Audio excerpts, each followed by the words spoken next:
Hello, Stitch People. Welcome to the Stitch People podcast. I'm Lizzie Bean, your host and the founder of Stitch People, where our goal with cross-stitching is to inspire your personal creativity, and our goal with podcasting is to help you make some new friends while you're at it. Today's episode with Bethany Miller is so much fun. She's a nurse by day and a grandma in training by night. Just kidding. That's what she calls her cross-stitch hobby and her crocheting that she does with her friends. And it's one of the ways she builds a great bridge between her work life and her craft life. It's so much fun to talk to her. So much fun to get her perspective on things, especially the way the world's been with the pandemic. It's been great to talk to Bethany, and I hope you enjoy our conversation. Really quick before we jump in, I just want to say this is our last episode of Season 1 of the Stitch People podcast. Can you believe it? It is already June. We have done 24 episodes. We've done 24 patterns of our Stitch People podcast Stitch Along. And I just want to say thank you for coming along with us and listening to our first season. We have learned so much. We're going to make a few changes and tweaks for Season 2. We are so excited about everything we have in store. And I just want to say we'll be releasing all of Season 1's episodes on our YouTube channel this summer. You'll be able to watch as you re-listen to your favorite episodes and see me chat with everybody on the recording of the Zoom call. So that'll be really fun. Keep an eye out. And if you want to be interviewed or be considered to be interviewed for Season 2, visit stitchpeople.com/podcast. And thank you so much for listening and enjoying with us. And now on to Bethany.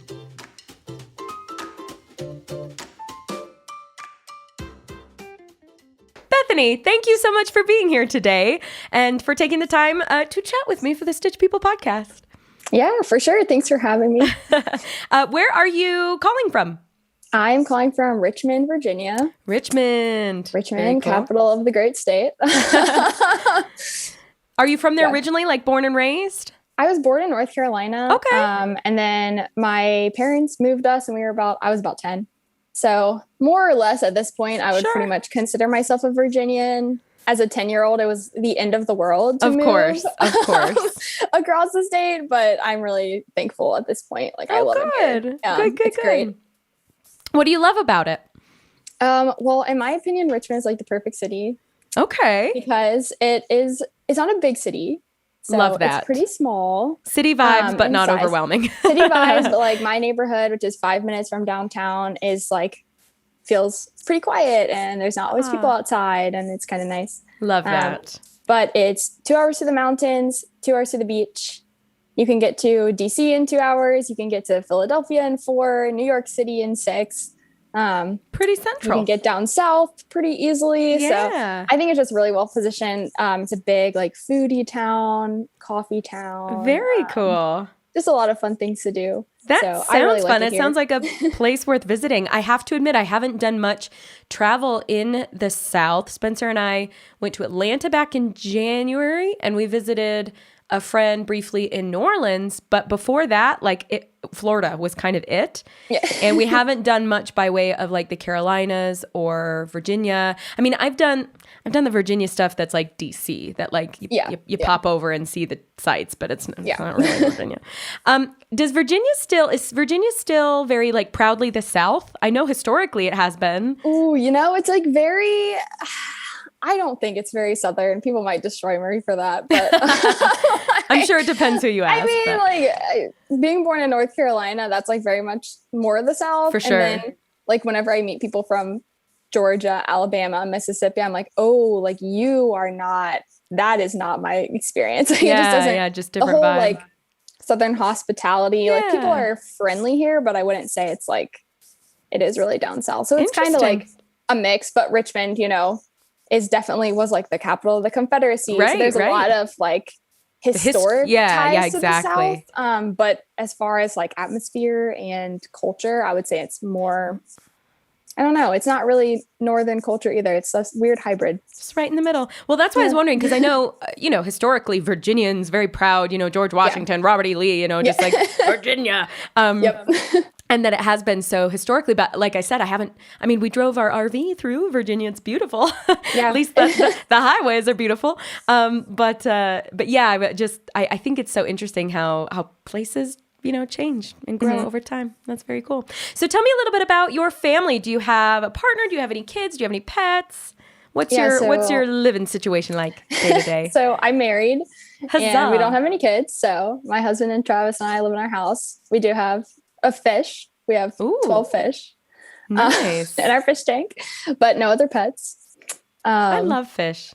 That's like a little known fact. A lot of people don't like. I love an aquarium. I'm fascinated by fish and like marine life. And if I had my druthers someday, I would have like one of those cool like floor to ceiling like fish tank aquarium. I think they're like mesmerizing. Yeah, exactly. You like just watch them for hours. It's so cool, and they're so colorful and so. I don't know. I think fish are just such simple creatures that like there's no pretense, you know? Mm-hmm. It's like, it's very innocent. They just swim around and they get really happy when you give them food. And like, what else do you need? It's just so refreshing. What kind of fish do you have? So we have 3 little mini catfish. Ooh. And with the whiskers? Yeah, they have the whiskers and they go along the bottom and clean up the scraps. And then we have some neon tetras, which are very like small, but they're brightly colored. Yeah. And they're really cool. And then we have a guppy, only one guppy. I love it. And then we have, we have 3 black mollies, but what we didn't know was we have 1 girl black molly and 2 boy black mollies. And so now we have maybe 15 baby black mollies. Woo! Are they the kind that lay eggs or do they have live babies? Yeah, they have live babies. That happened to us too by accident. It was platies, I think. We had a couple platies when we were early married. And I don't know why we thought they were both... I guess I remembered I named one Cocoam because I loved Pocahontas as a kid and Liv. I don't know why. And Liv, Cocoam actually ended up having the babies and they were teeny tiny little. Yeah, they're so small. Yeah, not all fish lay eggs. It's crazy. Yeah. Unfortunately, ours disappeared. I don't know who ate them, but they did not live very long, the little babies. We think ours have survived that point in time. Awesome. But now the problem is like, we don't have space for 10 more fish. So we called, there's like a local like fish store basically. Yeah. We called them. We were like, so help. And they're like, we can bring them in for store credit. So I think we're going to do that. Like, great. Get a new plant or something, I guess. Yeah, I don't know. That's cool. Did you grow up with fish? Like, do you know how to run a little aquarium of your own, or have you had to learn? I mean, we've had to learn a lot. We made a lot of mistakes in getting to this point of our aquarium. But I had like a goldfish when I was a kid. Right. And I really liked it. Yeah. And it lived for a long time. So I had like a good fish experience as a kid. My sister and I we got like just like the little 30-cent goldfish, like the feeder ones. And my mom was dutiful about keeping the tank clean and everything. Once mine, I named it Monet. It had jumped out and my mom was like, oh no, it jumped out of the tank. So she just scooped it up and was carrying it into the bathroom and it like flopped in her hand and she was like, huh. So she puts it back in and it was like a little Nemo fish. The fin it landed on the side of the carpet had dried off, but it still had its other fin and it like revived itself in the water and they kept growing and growing and like outgrowing the tanks. My mom would like upgrade the tanks and she got so overwhelmed by how, I mean, they were like the 30-cent fish. Big. They got to be like 3 or 4 inches, maybe even bigger. And she's like, this is too much. She gave them to a colleague of my dad's who had like a koi pond and she put them in the koi pond and said they lived 11 years. That's crazy. Those little 30-cent fish. It was like mind-blowing. And they grew, she said they grew, I think ultimately they were like 8 inches or something like that at the end. But it's, if you let things grow, there they go. I guess they just keep going. I don't know. I don't know why. I love fish. I could talk about it forever. So tell me, back to the point. Tell me about cross-stitching. Have you been cross-stitching your whole life? When did you learn to do that? Yeah, so I've been cross-stitching since I was 7. I love it. And I have like the very classic, like my mom taught me to cross-stitch when I was little. And I thought it was super cool because she also did it. So it was like fun thing. I was like, oh, I could be like mom. I can make these things and started with the kid packs. And then the fair was having entries in the kids cross-stitch category. And I was like, Mom, I want to do it. And she was like, okay. And so we went to the craft store and I picked out like this little hummingbird, which looking back on it was a very complex cross stitch for a 7-year-old to make. Right. Just because it's small doesn't mean it's easy. I was like, I want that one. And my mom was like, okay. And so I made it. It took me like a really long time. Like in my 7-year-old head, it took me like years, but I know it probably only took me like a month. I don't know. Sure. Yeah. And I entered it in the fair and it won the blue ribbon. You are an award-winning cross stitcher. I am honored to be in your presence. So after that, I was like, oh, this is cool. And I got this ribbon and that was really fun. And maybe I'll just keep doing it. And so I did it for a long time as a kid and just like kept making stuff. And then kind of forgot about it in like high school and college, just was like doing other things. And then, so I'm a nurse. Oh, so cool. I was very busy during college. Yep, that'll do it. Was yours a 4-year nursing program? Yeah. This is a lot. And then it ended and I was like, what do I do now with my time? I don't know if you heard my call. Spencer's calling me right now. Oh, you're good. I'm interviewing. Okay. So 4-year nursing program, don't have a lot of time. Did you go right into a nursing job after school? I did. Oof. And was it one of those like 12-hour day ones? Yeah, so that's what I do. It's 12-hour days, 3 12-hour days a week, but only 3 12-hour days. So I'd be off for full days. And like, what do? I don't have to study. I don't have to like do anything really. School grind is gone. Yeah, so I was like, my roommate was making a cross stitch and I was like, I do that. I'll do one too. And so I like got another kit and it just really like sent me on a whole, this is super fun. Like, I really like this. Was working through patterns. And then I found Stitch People and I was like, well, this is really cool because those are really cute and feel like there's endless possibilities. And I'm kind of tired of stitching like owls and flowers. Just like the kits. I felt like I was a little bit more advanced and could make a pattern. For sure. And that really just kind of took off because, like I said, there's just so many more possibilities. I love that. I love that simple phrase, there are so many more possibilities, because it's like you said, like it's easy to, most people are used to cross stitch being a pattern that you buy and you finish and you get your next one and you get your next one. And so you get it in your head that it's this thing that like it is prescribed. But once you start to put your own spin on it, it opens up like this endless world. Oh yeah. Where you can do whatever the heck you want. And it's like, I didn't even consider that I could just do what I want, because it's, just with the basic stitch, with the basic cross stitch and the basic kind of shapes and tools, you can go crazy. I love it. So what do you spend your time cross stitching now? Is it mostly personal stuff? Do you still work on kits and patterns? Are you making your own? Tell me all about like what your current kind of cross stitch landscape looks like these days. Yeah, so I do a lot of people. Awesome. Because I think that is fun. Me too. So like, gifts, or have had a few people like ask for me to make something for like commission. So that's always fun, especially when I run out of ideas. I'm like, yeah, you tell me what to make and I'll make it. Sometimes it's refreshing. Yeah. Like, I can only have so many stitches of me and my husband in this house. Right. And you're like, I can only give so many to my mom and dad. I can only give so many to my friends. And you're like, I can't get to the point where every Christmas people are like, oh, I got one this year. Yeah, right. You're like, who's going to get it? Right. Yeah. So I do that. I do some patterns just because it's something different. Yeah. So right now I'm doing like this map of the US, and cool. I've decided, like, me and Travis have done a lot of traveling in the past few years, since we've been married and a little bit before. So I'd seen this idea where you like stitch in every state you've been to. Oh, wow. Together. So that's what I'm working on now. I've seen those those little scratch off maps, but I think a stitched one is way cooler. Yeah, way more fun.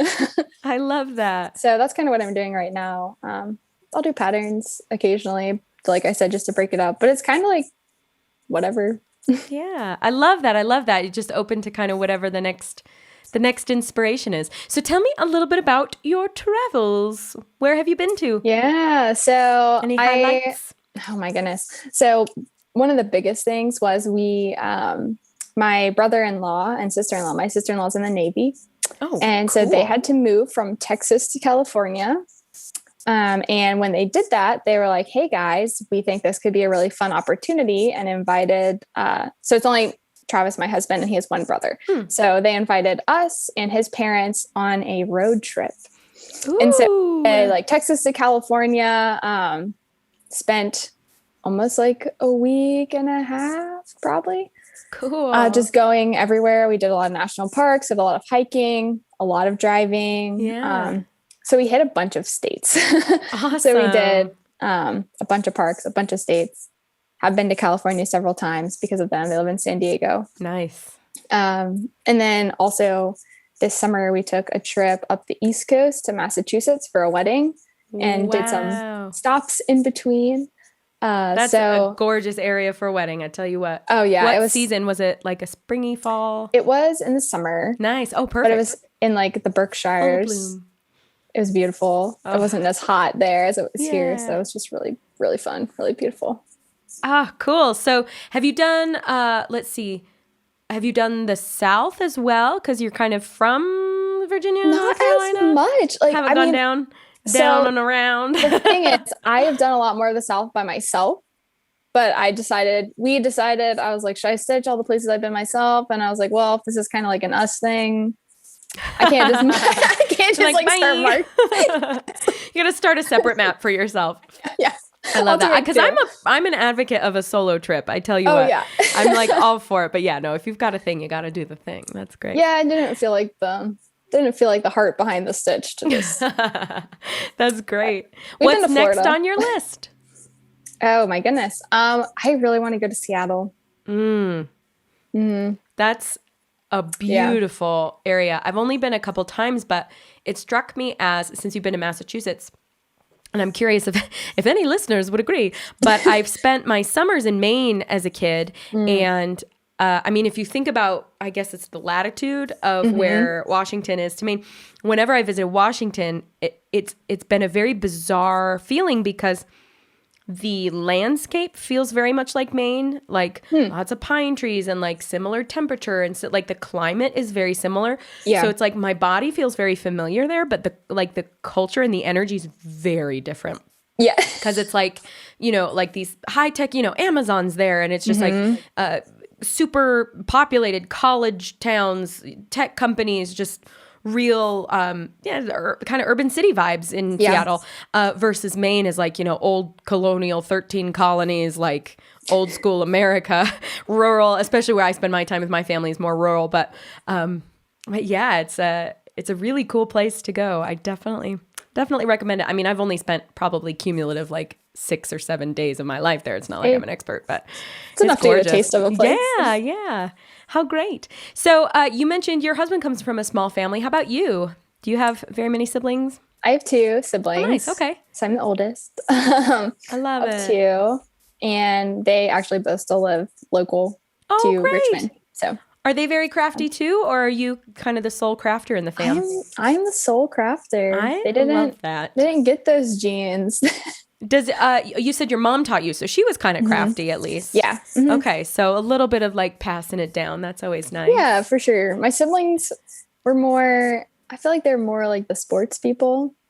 Oh yeah. And I was more the like crafts and singing and dancing person. Sure. Yeah. So so they just they just didn't really do that. I love that. Okay, so I feel like we chatted during the spring fling, right? Mm-hmm. Yeah. I feel like you told a very funny story about a very unfortunate thing that happened to one of your portraits once. Will you tell it so everyone can hear and have their hearts break for you? Yeah. So I think of that story all the time. I think about it like it's kind of like a common joke with my friends now, like because they know about it. Yeah. So basically what happened was I have this neighbor, which doesn't live next to me anymore. So this feels like a safe story. It is. Yes. Very anonymous now. Very anonymous. Who had seen, I don't even know. I posted something like a DMC giveaway. And she was like, oh, what do you use that yarn for? And I was like, first of all, not yarn. Second of all, like, oh, I do it for cross stitching. Like, here's what I do. And I sent her a photo and she was like, wow, that's really cool. My husband's sister is getting married soon. Would you be able to make one of her and her husband and I'll pay you? And I can give it to them for a gift. I was like, yeah, sure. Great. That sounds great. Gorgeous. Yeah. Love that. So she sent me some photos. I stitched the thing. I like text her. I'm like, hey, the stitch is ready. Are you home? I'll come bring it over. And she was like, yeah, I'm home. Like, come on over. And I hadn't seen her for a while. They had just had a baby, it's still kind of like prime COVID. So they were being a little bit more careful about who went in their house and everything with the baby. Also of note, they have a crazy dog, like does not listen to anything they say, just like runs and jumps and eats everything. So I like come over and it's a little bit chaotic. The baby's like there, the dog's jumping. I knock on the door. She's like, oh, wow, like so glad you're here. Good to see you. And her husband walks in and she says, hey, Tim, like I haven't even shown her the stitch yet. It's finished in a hoop. And she's like, hey, Tim, look what Bethany made us. And I hand it over to him and he looks at it. He just picks it up and he goes, yeah, well, they're on our bad list right now, and tosses the hoop like a Frisbee across the room. The dog starts running in that direction. I'm like, oh my gosh. And I just like I couldn't even respond. What do you say? That's like the epitome of speechless moment of just I just like stood there and like looked at them and I was like, I can't say anything. And they're like, oh yeah, like let me tell you about our family drama with this girl and blah blah blah about the wedding and blah blah. And I was just like, okay, but where's the stitch? Like, hey, but I worked really hard on that. Can you maybe not turn it into a dog toy? Yeah, but did the dog eat it? Where is it? But I like don't want to be looking around too much. Oh my goodness. And then they explained this for like 5 minutes and then they're like, oh, do you want to meet the baby? And I'm like, oh my gosh, like, but when will this end? So I meet the baby and then like 30 minutes later, he like picks it up off the table. He's like, yeah, this is pretty cool. I was like, oh my gosh. That was so my smart. Heart. I can't. You know, that's like that one example where you hope for the best, but maybe sometimes it's better not to know. Because that's always like the least satisfying thing I know, especially for people who do commissions on the regular. You send it off into the postal service void and like you often never will hear. Like some people say like, oh, we got it. It's great. I love it. But you often don't hear back. But maybe sometimes it's better. And so, it's not a new Frisbee. I mean, I'm glad he picked it up. But I have to admit, ever since I heard that story, which, I can't.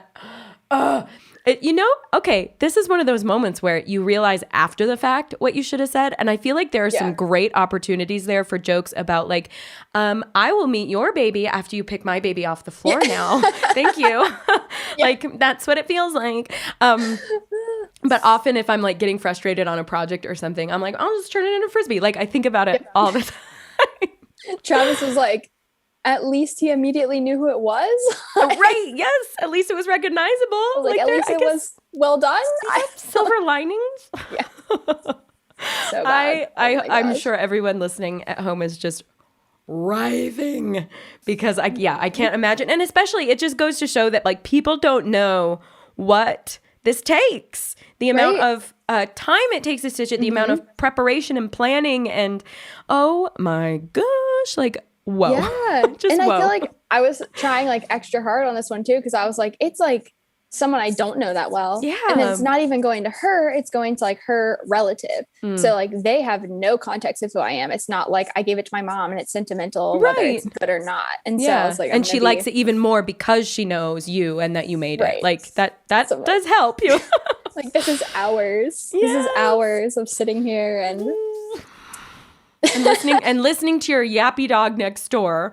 Oh, yeah. My Crazy goodness. Oh, Crazy that dog. Story. I could not ask you. I was like, oh, because it's like one of those, like I hate it so good kind of stories. You know what I mean?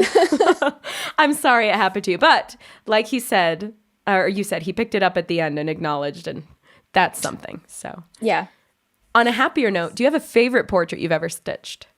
Oh my goodness. I feel like I would say favorite or most memorable. I was like everyone I just finished is like my favorite one. Oh yeah. I don't know. I just like what I'm working on. I think my favorite. One of my favorites is one I made for my aunt last Christmas. I made her and her family. They're all so both of her kids and her husband all went to Virginia Tech, which is big college here. And so they just like love Virginia Tech. They're always wearing Virginia Tech clothes. So I like stitched them all in Virginia Tech clothes and gave it to her for Christmas. And it was just really meaningful, I think, to her. And she loved it. And when she opened it, she cried, which is like, yes. I know. Mission and accomplished. It was just so fun to watch her open it. Yeah. Because she was like, oh, and and you even put the dog in, and Steve's wearing a striped shirt, and oh, look at his glasses. And you're like, yes, yes. Like, like 8,000 high fives through the every internet. single like tiny detail that I thought about and they start to notice. I think it's really fun to watch other people start to pick out like those little tiny like customizations about people, because that's like what makes it personal. Totally.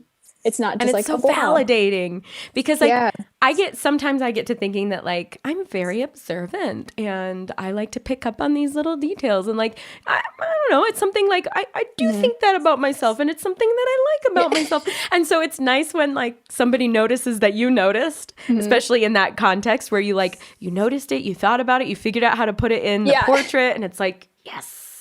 Just especially when you care about someone, like if it's a family member or somebody that you want them to feel special. I love that. Virginia Tech. Is that maroon? It's maroon and orange. Maroon and orange. Okay. I could see maroon in my mind's eye for some reason, which I don't follow any college sports or anything. So that's saying something. I must have seen some Virginia Tech around. I don't know. Big football. Yeah. Oh yeah. Okay. There you go. Do you do any other crafts besides cross stitching? I mean, I went through a card making phase. Oh, cool! Like paper and like paper, that kind of stuff. Stickers and stencils and stuff. I'll do it occasionally if I need to make a cool card for someone. I do a lot of crafts at work. What do you? Oh yeah, with nursing. Cool. Like in breaks and stuff. Like bulletin boards for the unit. Oh, cool. So, which makes me sound like a preschool teacher, but yeah, it's really fun. Like we'll have we have a seasonal shout out board where we can like write little notes like, "Hey, Anne, thanks so much for helping me with that patient the other day," or like, "You did a really great job on this, thing." So we just like write it up on the board. It's really cute. So me and another one of my coworkers kind of like manage that, and we change it every season for something different. I so love that. Christmas and time. It's that kind of stuff that makes you feel special at work. Like it's something you look forward to. It's hard to have just like a bland break room with a microwave and a chair. Like it's nice to have a seasonal bulletin board, and it's nice to have it's those. I don't think it's a preschool teacher at all. I think it's like that's why that stuff exists, right? It's to help each other connect and feel special. I think that's really cool that you take the time to do that. What kind of nursing do you do, if I may ask? So I work in the hospital. Okay. I work on an internal medicine unit. So what does that mean? Basically anything and everything you can think of. So it's a big hospital. All of the above. It's a big hospital. So my unit, if you're not having surgery and you're not having a baby and you're not a child, you might end up on my unit. So it's pretty much like any general medical problem. You'll come. So you're like the people getting their appendixes out and the. So no. Oh, interesting. Are going to the surgery floor. So I'm like surgery. Okay, so you're not surgery. You're sick people. Yeah, like if diabetes, heart failure, COPD. Sure. Kidney failure. No scalpels. No, not very rare. Very rare. Yeah. Okay. I see what you're saying. So but like as far as non-surgical, babies go elsewhere or kids go elsewhere, but then all the other general sickness. That's a really, really interesting. Has it been, I'm assuming you worked during COVID season. Yep. How was that? If I'm not opening too big of a Pandora's box. Yeah. It's been a wild time. So my unit, like I said, it's a little bit of a catch-all. And so COVID's right in our wheelhouse. Oof. So my unit was like the secondary COVID unit. Okay. So there was one other unit that was kind of like the main COVID unit. And then my unit was like where they started to send people if that unit was full. Back up. So, yeah. So I could always kind of, you can always kind of tell how bad it is in Richmond by if we have COVID patients or not. Because, like how many people are in the hospital. Right. It's been a roller coaster. I think there are some things that were really beautiful about the past couple years of, like just being with my coworkers and seeing us like band together and have a lot of really good connection and have, like hope even when it's hard. And there's some just like really beautiful moments with patients of getting to be there for them and watching them get better and watching them get discharged and leave. But then there's also been really hard things about it. Of course. Like, just, it's sad, especially like they don't let any visitors come to see the COVID patient. So then you're kind of like the only person that person has. Do you find that patients interact with you differently in that circumstance? Like when they know that their family can't come see them and they can't have visitors and you're kind of their only contact, do those patients kind of interact different than patients would otherwise that you've noticed?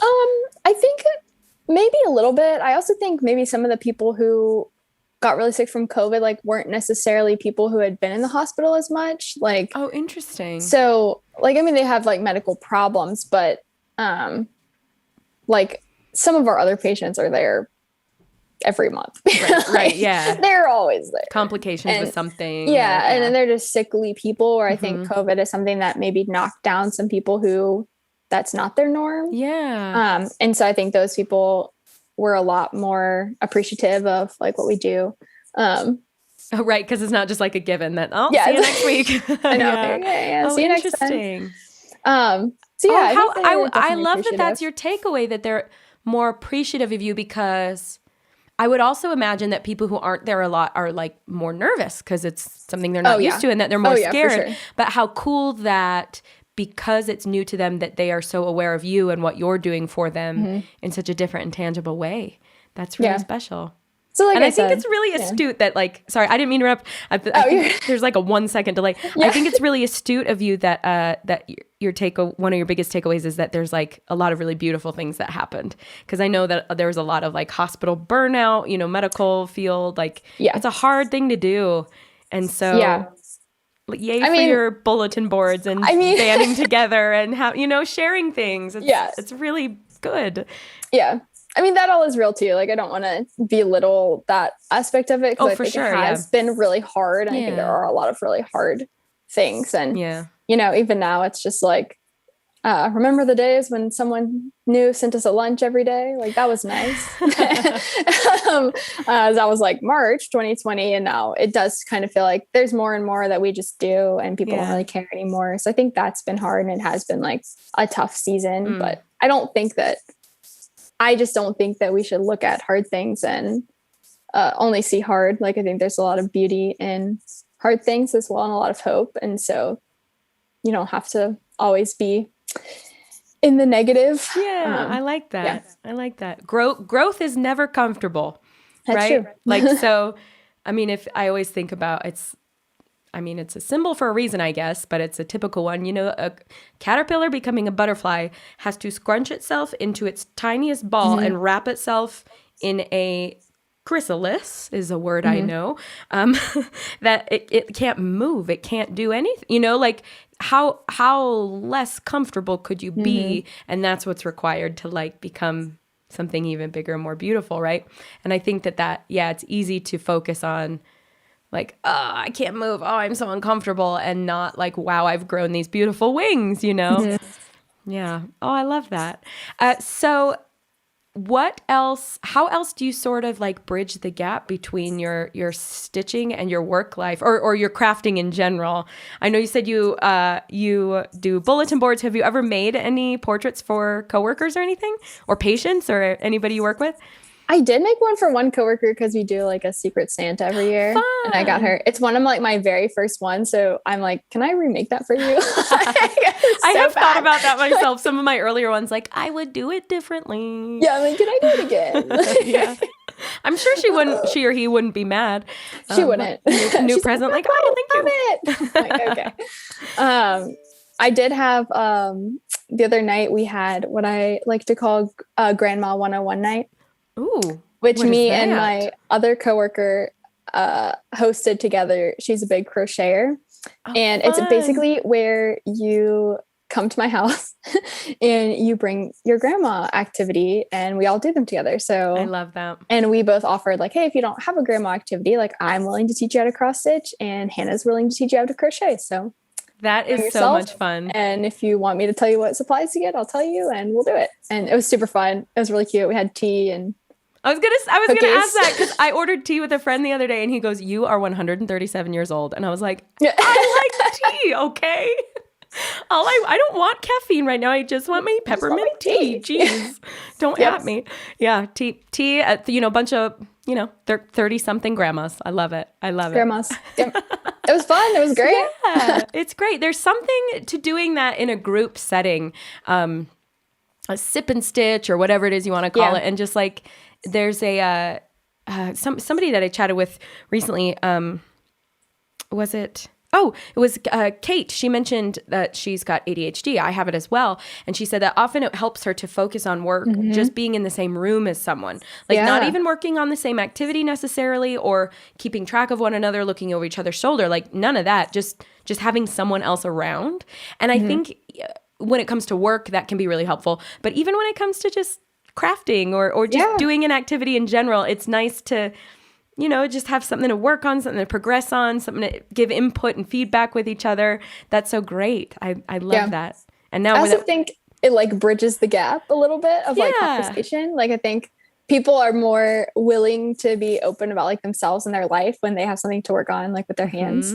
So I think it can be really good for community building and like friendship building when you're like, totally, able to kind of open that up a little bit more. Absolutely. Because it immediately gives you something to discuss if, for people who have social anxiety and are like, I don't know what to say. But it also with that social anxiety of, sustained eye contact or anything like that. Or if you feel like you look around the room, you're like, it's okay. I have permission because I'm working on this thing to just keep my focus there. And you can just chat. And it's totally fine. You don't have to worry about, it's like so many factors are just mitigated, which is so nice. It reminds me of, how like when kids have to be interviewed by the police or something, like it seems like, this is on TV, by the way, which we all know is real life. But I feel like whenever you see that like on shows or even you hear about it in the news that like kids will often be coloring or like they'll give a kid something to do, to play, because it's easier for a kid to open up when they're a little bit distracted, right? So yeah, I like that. Grandma 101, that is really fun. Yeah. Do you do them on like regularly, it sounds like, or every so often? It was the first one, but there were several people who couldn't come that wanted to come. So they said, can we have Grandma 102? And I was like, yeah, Start of a new tradition. Just wait till you're at like Grandma 302. Oh my goodness. We're going to have to like stop. We're just going to have to like call them all 101 after some point. It's too much. 101 session 2. Yeah, exactly. I love that. I love it. So when you're at home stitching, what kind of in that same regard, when you don't have a group around you who's also working on something, do you put on music? Do you watch TV? What do you like to do while you're working on your own projects at home? Yeah, I really like to listen to podcasts. What are your faves? Here we are. Here we are, right? So here we are. That's what I figured. I was like, I feel like this is a very natural extension for people who cross stitch or craft in general. It's like something very closely related to do that we're all kind of doing anyway. I know, yeah. Tell me your favorites. Oh my goodness. So I love Freakonomics, which I feel like is very basic. I don't think so. I think that's interesting. I think it's so interesting. Yeah. It's a little nerdy. Why not? Something to learn. Like they just have such a unique perspective on things that I haven't really thought about before, or kind of like, yeah, I know about that thing, but don't know a lot about it. Sure. And I feel like they're very, they play devil's advocate a lot. Oh, so, I love that. I feel like they really do kind of like explore all sides of things. Yeah. And like their tagline is the hidden side of everything. So like the hidden side of everything. So that's intriguing. That makes me want to go binge it. Like, tell me everything. It's pretty bingeable. do they cover like a broad? I mean, I've heard of the podcast. I followed it once upon a time, but I haven't listened to it much, especially certainly not recently. So what kind of subjects do they cover? They cover like all kinds of stuff. It's economics based, so it has a lot to do with the economy, but they have a lot of takes on that. So like, our city's going to die. Are people going to move out of the city for good now that people can work remote?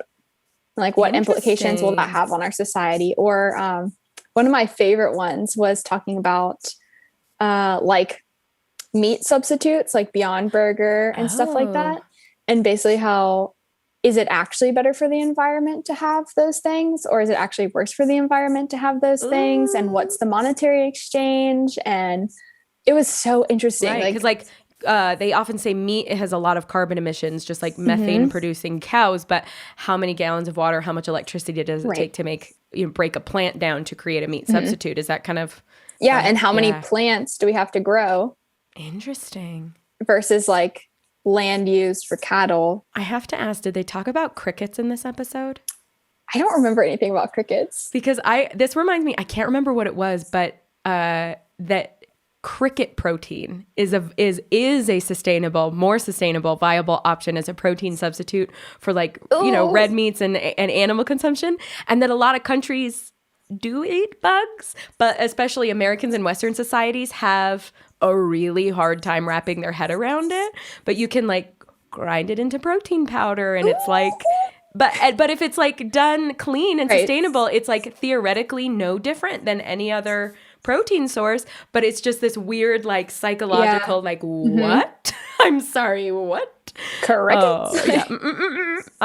Nope. I wonder, I'll have to go dig that one back up, but that's interesting. That's really interesting. The plant. Okay, cool. Well, I might be sold on Freakonomics. Yeah. What other recommendations do you have for podcasts? So man, what else do I listen to? I like Stuff You Should Know. Oh, Stuff You Should Know. I have to say, I've been a proud Stuff You Should Know fan since 2012. They've been doing it right for a long time. I remember listening back when their episodes were only 15 minutes. Mm-hmm. That's good stuff. Yeah, so I like that. I like there's this podcast called The Dream. Ooh. Oh. Is that MLMs? It's about MLMs. Oh, yes. Tell us all about it for those who've never heard of it. Season 1 I really like. Season 2 I lost my interest. Season 1 is basically they're trying to figure out so is this a pyramid scheme or not?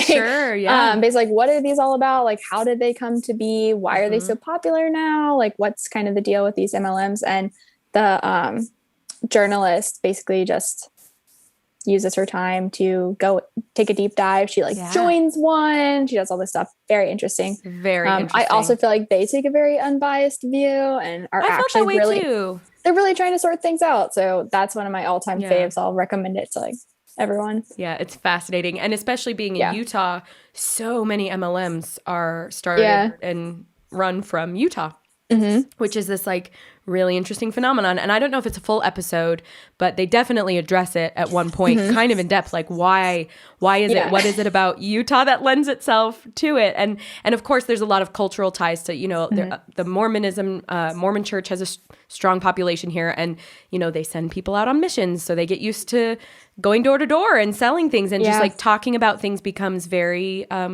natural. And so it's kind of this very natural fit here. And it's, that's really good. How does season 2, what do they do about season 2 that's different from season 1? Yeah, season 2 is about the wellness industry. Oh. So supplements and that kind of supplements, maybe some more out there wellness things, kind of like Goop. Oh, yeah, okay. Yeah, that type of stuff. The new agey kind of wellness. Yeah, the more new agey, wellness, don't really know what that means. Yeah. So, but what I didn't like about it, why it didn't keep my attention, is they seemed much more this is a joke. Let's just talk about how kind of silly this all is. So it felt more biased to me, whereas The Dream I felt was very unbiased, which I liked. Real exploratory. Cool. Yeah. So. Awesome. Are you much of a TV or movie watcher? I'm not a big movie watcher, but I do sometimes watch TV, especially when I'm stitching. Yeah.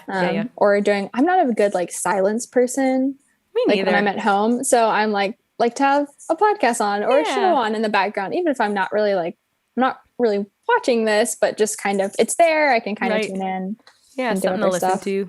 Yeah, totally. So I feel that. I think a lot of people do. It's just nice to, Spencer will throw, right now we call it a background show. It's usually like The Office, but lately we've had Seinfeld on in the background, which has been so fun because the show we're kind of working through these days is Veep, which is Julia Louis-Dreyfus. And so it's fun to have on the background, her early career. And then in the evenings, we're catching up on her latest career, which is fun. I love her. So what kind of shows do you like to have on the background? So I really like documentaries. Oh, cool. So I'll watch just random documentaries. I've been watching, so this actually requires a little bit more attention, but Hulu just put out a show called Dope Sick. What is that about? It's about OxyContin. Ooh. And basically when it was first marketed, how it was marketed as non-addictive, even though they pretty much knew that wasn't true. And like how they marketed it and who they kind of targeted in their marketing and the way all that shaked out, which to me is super interesting because I have a lot of patients who do have substance abuse problems. I was going to say, that sounds like a really good overlap. Your background show, documentary, medical influence.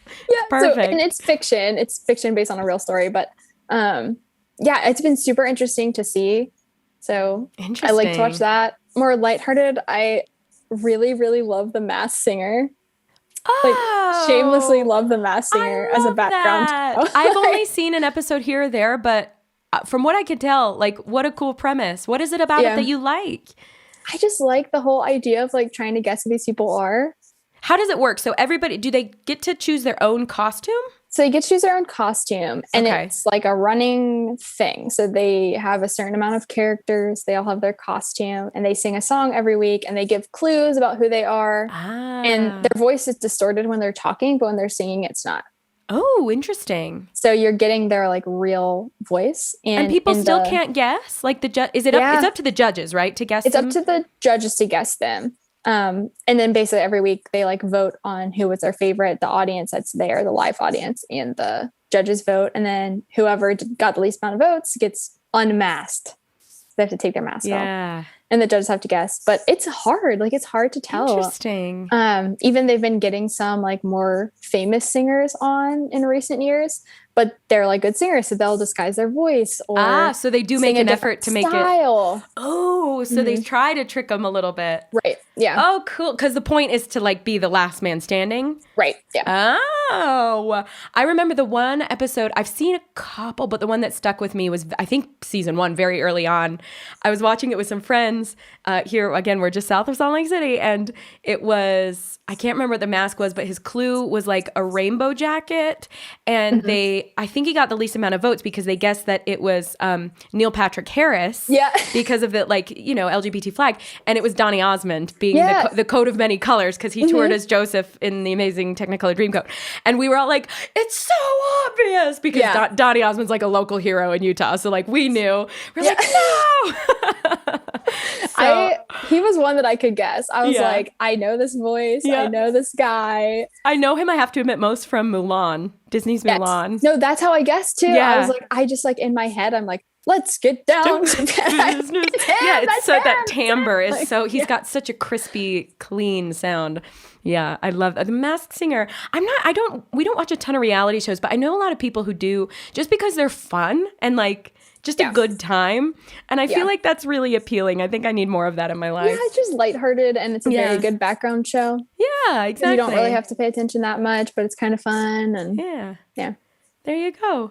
Well, with that in mind, I mean, we sort of have your favorite podcasts and your favorite background shows. So since we've reached kind of a natural favorite point, I'm going to throw some more favorites at you. All right. Do you have a favorite color? Green. Favorite pizza topping? Pepperoni. Do you have a favorite hairstyle that you wear a lot? Probably just like this. Just down with a little pull back. Yeah. I have to admit mine's like, I just pull it back all the time. I can't deny it.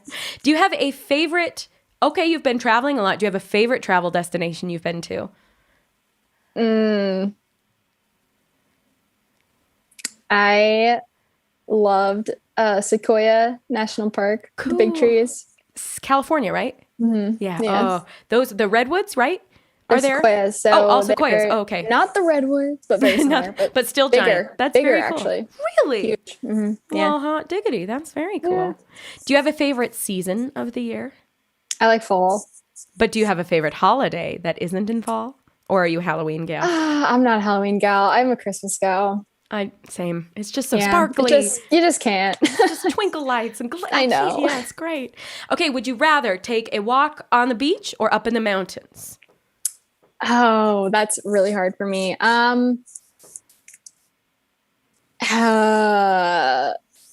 If it's fall, I'd rather be in the mountains. If it's summer, I'd rather be on the beach. I like that. That is very thoughtful. If you could have a sit-down dinner of whatever length you choose with one person who has passed away from history, who would you choose? Probably Eliza Hamilton.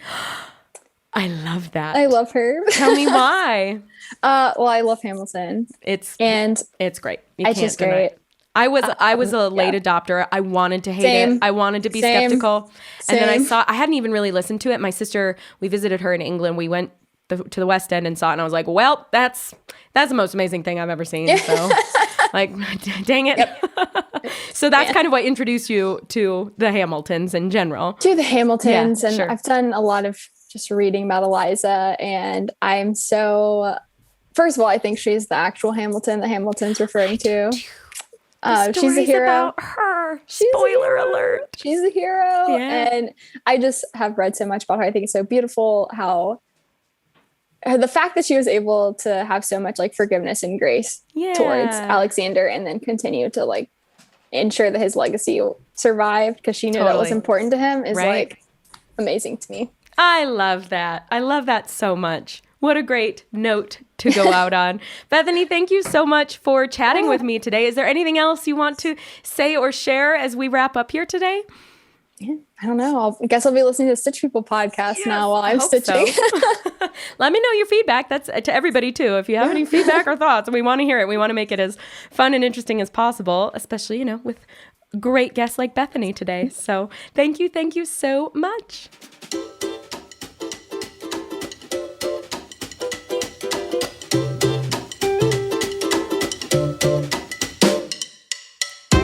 Wasn't it so much fun to learn about Bethany? I feel like time flew by and I felt like I could talk with her for so long. And I hope you feel the same way. I hope you feel like you've got a little bit of a friend to Bethany when you see her around the Stitch People community. Thank you for listening today. And thanks for listening to the Stitch People podcast in general and for enjoying these conversations with Stitch People like you. I'd so love it if you could take a minute, subscribe to the podcast, leave us a rating and review wherever it is you're listening. Really helps us out and it helps us shine all the cross-stitchy goodness into the world. You can check out everything Stitch People has to offer by way of cross-stitch patterns, books, merch, and more at stitchpeople.com. And please connect with us on Instagram, Facebook, and Pinterest. We'd love to see all your crafty works in progress. Lastly, I want to thank you all in the Stitch People community for your support of us and your positive and cooperative encouragement of one another. I'd also like to thank the incredible Stitch People team for making all the magic happen behind the scenes.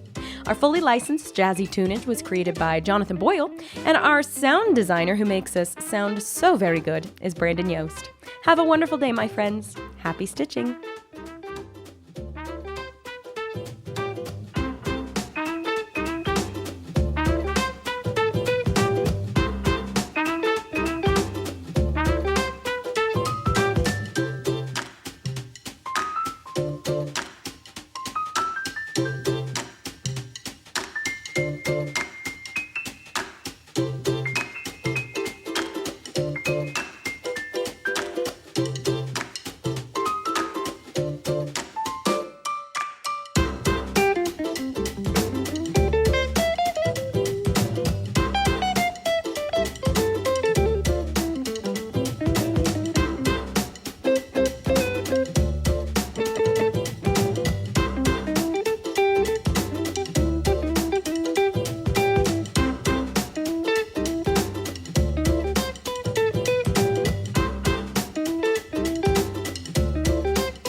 The Stitch People podcast is a production of Beansky LLC and Stitch People. Copyright 2022, all rights reserved.